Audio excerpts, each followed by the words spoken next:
Yan na guys, ang sarap.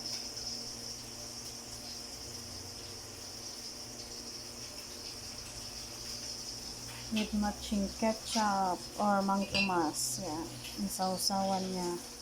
Nagluluto pa tayo ngayon ng tartang dilis. Yan.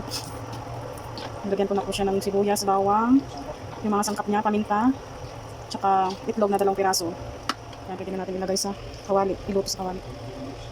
With breading mix pala to guys kasi wala kaming harina. Ito natin.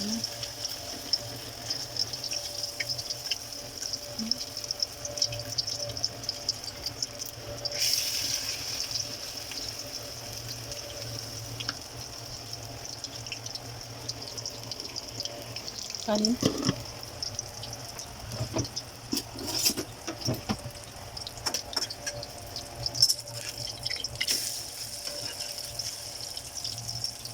Hindi mag golden brown yung guys.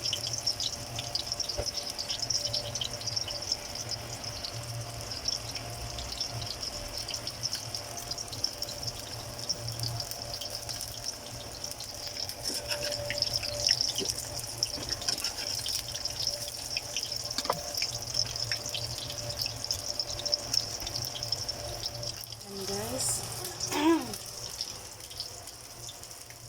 Yan na guys, ang sarap.